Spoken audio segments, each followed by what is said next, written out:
Bonjour, ici Christelle, bienvenue dans cette vidéo sur mon défi des 100 jours. Défi dans lequel je partage comment je maintiens mon alignement et ma connexion à mon centre par des petites vidéos quotidiennes. Aujourd'hui, jour 29. Et je fais une suite à mon jour d'hier qui s'appelait Lettre à mes voisins. Ça, c'est complètement fou parce que hier matin, en fait, ça fait quand même plusieurs jours que j'étais un petit peu agacée par ça.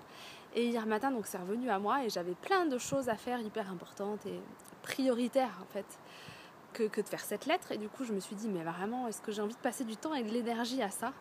Et en même temps, je sentais que ça me faisait tellement bouillir que j'ai dit, bon, allez, ça m'a pris, je sais pas, une heure et demie pour vraiment poser mes mots, mes idées.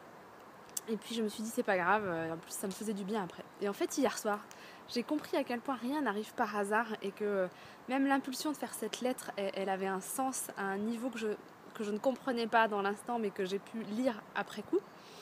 Parce qu'à peine quelques heures après que j'ai affiché mon message, un voisin vient frapper à ma porte pour m'en parler et me dit c'est dommage que vous ne l'ayez pas mis dans le bâtiment d'à côté. Alors je lui dis bah si je l'ai mis. Et en fait quelqu'un avait censuré mon message et j'ai retrouvé mes lettres affichées qui avaient été chiffonnées et jetées dans la poubelle.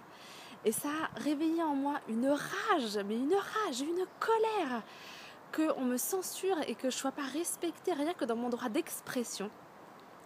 Que je suis allée, après je partais là, je devais marcher un peu donc c'était parfait que je puisse me défouler et j'allais à un débat et du coup j'étais tellement remontée que j'ai osé à la fin poser une question, exprimer mon point de vue parce que vraiment c'est venu chercher au fond de moi le fait que je ne tolère plus qu'on m'empêche ou de plus oser m'exprimer en tout cas et qu'on ne respecte pas rien que mon point de vue et rien que ce que j'ai le droit naturellement d'exprimer. Qu'on soit pas d'accord c'est une chose, maintenant qu'on jette à la poubelle et qu'on chiffonne ce que j'ai pris tant de temps et avec tout mon cœur ce que j'ai écrit pour exprimer ce qui était important pour moi, et ben c'est venu réveiller cette force. Et donc voilà, je suis rentrée en me disant mais merci au voisin qui a fait ça parce que ça m'a servi énormément de me rendre compte que j'étais plus d'accord et que vraiment c'est aujourd'hui important et juste pour moi que je m'affirme et que je dise ce qui est ma vérité.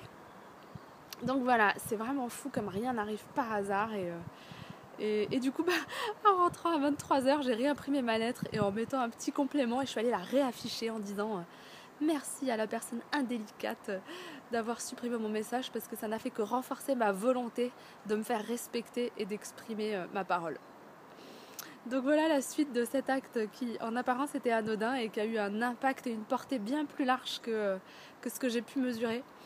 Et c'est du coup vraiment venu me dire aussi dans quelle mesure quand mon cœur m'appelle à faire quelque chose, quand je sens au fond de mes tripes que voilà, je bouillonne de faire une chose, eh ben, elle a un sens même si je ne le mesure pas dans l'instant.